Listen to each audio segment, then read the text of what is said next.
Hey there, everybody. We're at part two of Journal Ideas using magazines. We did a magazine harvest for elements to put in this big art journal that I haven't worked in quite some time, but somebody was asking me about it. Hey, what are you going to do with that? So I thought, well, since somebody inquired, let's go ahead and do some work in it. So I have a little stack of what I call focal images right here, but then I had this pile of leftovers from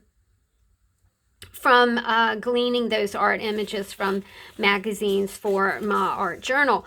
I think what I'm going to do, y'all, is I want to do like a faux painty paper type of background on these pages, and the way that I'm going to do that is just to tear some of these strips. If you don't know, about painty paper, then Shannon Green is linked below, and you can watch the amazing things that she does with painty paper. It's really a fun concept. But I don't have any painty paper, but I have some really pretty colors left over from cutting the stamp magazine, the post office magazine, the philatelic magazine that we were working with. And the colors are just way too pretty to just let go. Plus, when you use the same palette from a magazine, you're getting, it's the same color combinations, because all magazines are printed with a certain palette. And it's really makes everything match really nicely.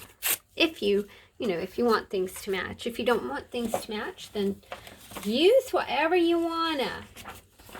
I think that is a big takeaway, isn't it? When we have art and when we do art, that we make ourselves happy. Make your art journal into your art journal. Don't make it like everybody else's art journal. Just make it your own. Do your own thing. Make your own kind of music. Sing your own special song.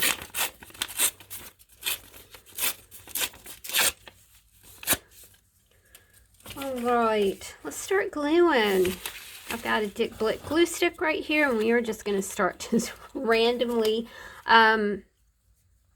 putting things down on a couple of pages. This book started life as a Foxy planner. I just did not gravitate to this planner. I use a planner by Leanne over at Creatively Free to Be Me. I've been in that planner for a year. I am getting ready to order my planner for January, February, March, and April of next year. I like the way the planner is done in 4-month segments instead of 3 months, or like this one was a 12-month planner. It also, I think you guys, we have to kind of think about what that planner is for. What are we going to use it for? This planner asks a lot of questions. Things I will do to make this month great. Places to go, people to see, one thing I always want to do, distractions to avoid. It was, while that would be super cool and valid if you were, I don't know, a young lady, if you were a young business person, maybe launching a new business, maybe 30 years old or so. But for me, I'm 64, and things I'll do to make the month great. If I can get out of bed and have my knees not popping like a glow stick, then that's something I can do that day to make the day great. It's the little things. When you are an older person, it's just the little things. The big concepts I save for those wonderful 30-ish 30-ish friends of mine that are, I mean, I think there's something to it when you're that age and you're launching a business, or you're launching a career or whatever. I'm all done with my launches, and also done with a lot of thinking and rethinking and rehashing. And my main objective now is to, see how much I can not think about things. You have less of your life in front of you. It just makes you just have a different mindset. I can't really explain it, and I hope that, I hope you aren't thinking, well, that's very presumptuous of her, because I know that there are probably 64-year-old people who are retiring and are thinking, well, I want to launch a new business, or I want to do this, or I want to do that. Well, I've already done all that, right? So I'm not speaking from unexperience. I'm speaking actually from experience. I just want things to be simple. I want things to not be complex.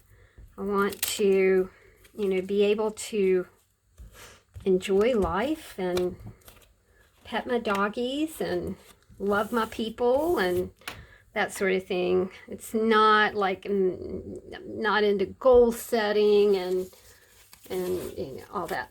Anyway, so that's why I took this beautiful book that is perfect for some people, and I turned it into an art journal. I just thought that would be, a sweet way to approach it and be happy with it. And I'm so grateful that that the Foxy Planner people sent this to me many years ago. I cannot tell you how stellar the paper is in this planner.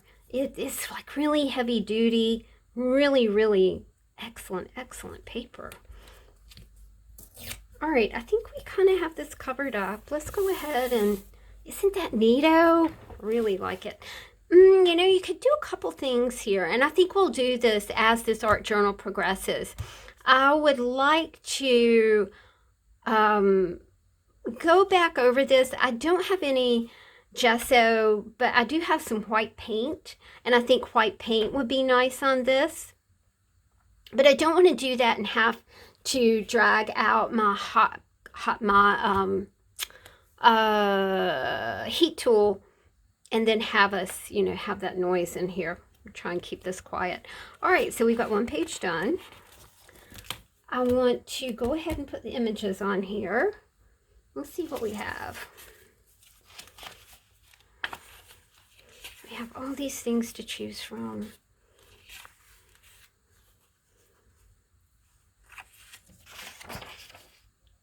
I kind of see, ooh, here we go.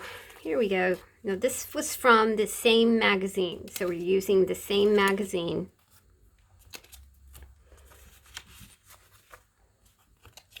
So you can see all the things that we have, we have to choose from. Lots of stellar images.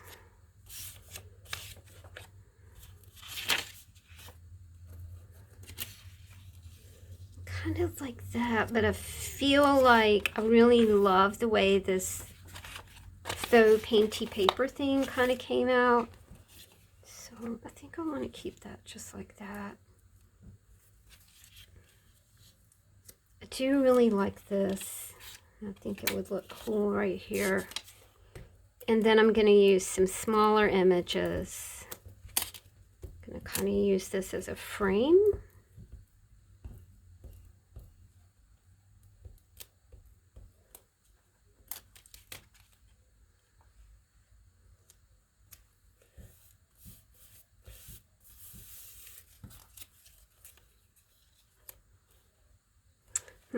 I'm wondering if I should have put this on a different way, like that. Yeah, I think so. It's one thing I love. There are so many reasons to love a Dick Blick glue stick, or just a glue stick in general, because you can just lift things off and reposition them. I love it. Love it.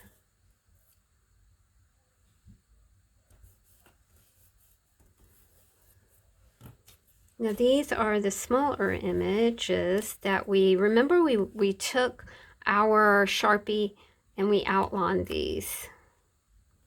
And it gives them a nice little pop without having to, you know, distress them or something with an ink pad. So I think that turned out really well. I love blocks of color. There we go. All right, one page done. I do have some space down here that I could write, and we'll come back and maybe write a few things down here. All right, let's proceed. What tasks were not accomplished and why? How do I feel about my progress? On a scale of 1 to 10, how do I feel overall about this past month? How will I improve next month? Just reading that makes me super tired. So I hope y'all are taking this with just a grain of salt. Being my age is just, I'm just not being very graceful about it, y'all. And that's not very nice of me. Because I've gotten here, and a lot of my friends have not made it this far. I mean, like, they're not here anymore. They're not in this space-time continuum. They're here, just not here, right? Because nobody ever really goes away. They're always around.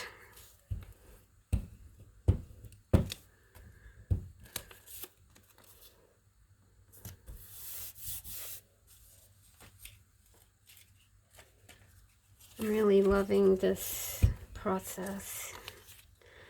Sometimes when you're making art, it's how you feel. Not even really what you're doing or how you're doing it, but how you feel about it. And to me, this feels good. This is simple and it's really effective. It makes me feel like I'm painting. I'm not a great painter, but I think we're out of strips. We're going to have to cut some more or tear some more.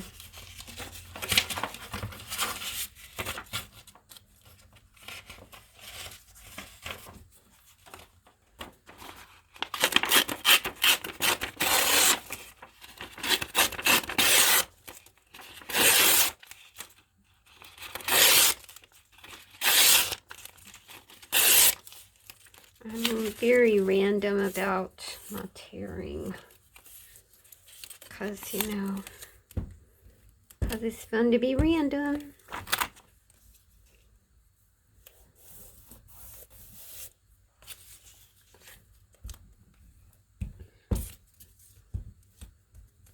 I think something like this would be way fun to do in the morning, like over your coffee, you know?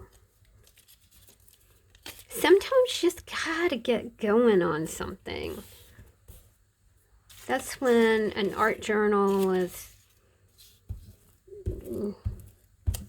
such a refreshing change from getting up in the morning and not knowing quite what you want to do, and then watching a video and then watching another video and another video and another video and still not know what you want to do. You don't have to watch a video to do this. I appreciate you watching this one though.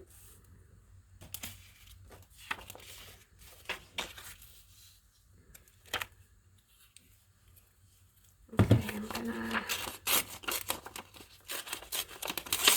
do it this way. I'm going to, this is kind of from the same, might even be the same page. I do believe it is because it's orange. And I think I only saw one orange-ish page in here. So here we go. And kind of bring it all together by just doing that.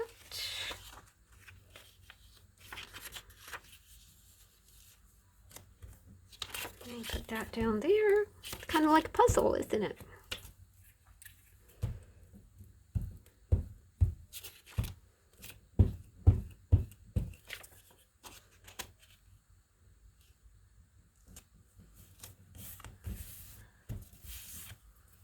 That's pretty. It makes me happy.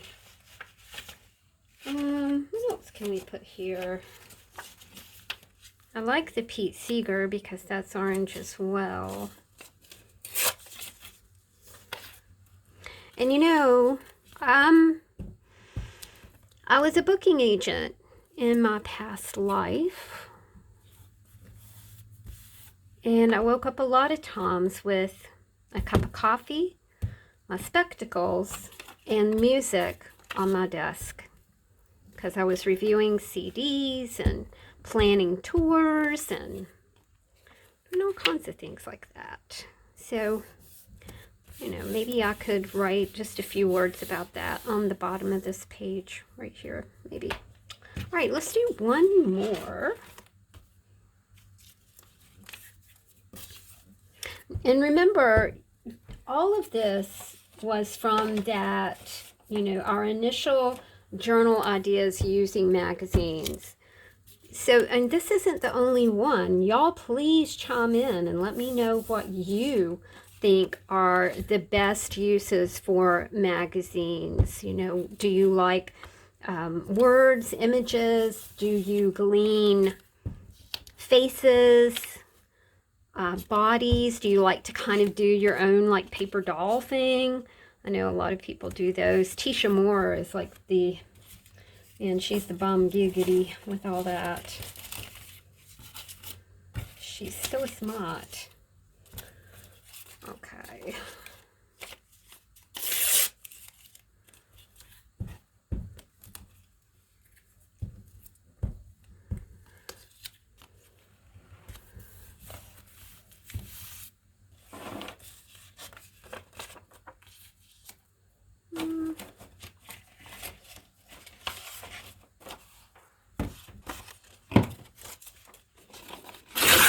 I've told you guys this story before, but when I was a little girl, my dad's shop over in Charlotte was across from Chesapeake Paper Stock, and that's where books and magazines went to die. But essentially, there were, books without covers, like paperback books, comic books, car magazines, all kinds of things over there. And they were all like on this floor, and in the middle of the floor was like this big chopper thing. And my dad, of course, would go over there with us, so we didn't want to drop off into the chopper thing, so he would keep an eye on us, and we were welcome to go through and, you know, pick up magazines and comic books. Oh my gosh, I remember coming home from there and just wanting to read. I mean, like for days on end. That is all I wanted to do. Just read. I especially loved Archie comics, and of course Batman, and all of the Marvel superhero things. That's where I really loved, you know, just fell in love with Marvel comics.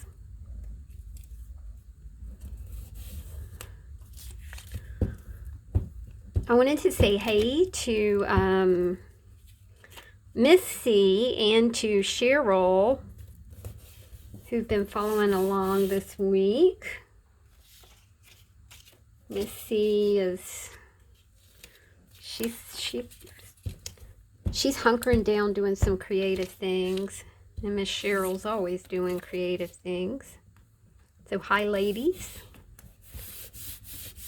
And hi, Shelly.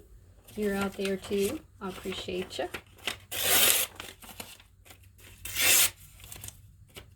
And hi, Sherry. She's usually around.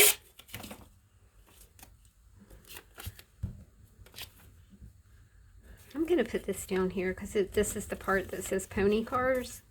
And we talked about that. About me being from North Carolina. And a Raised on NASCAR. That's what you did on Sunday afternoon, people. You watched the race. Then you talked about it for a whole week. Just an absolutely wonderful, charming way to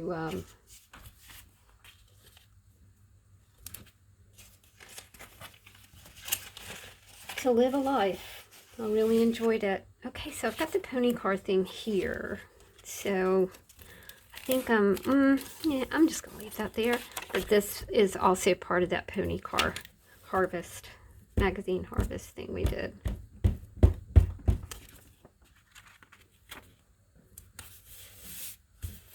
And there you go. I feel like I need to do something else with it.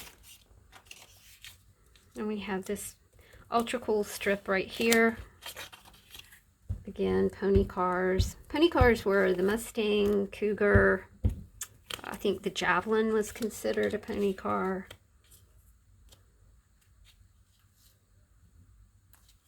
Let's do it like that. Makes it kind of look really scrapbooky, doesn't it? Okay, we are all done. Just encourage you guys to pick up some free magazines, free catalogs, free seed catalogs, free publications.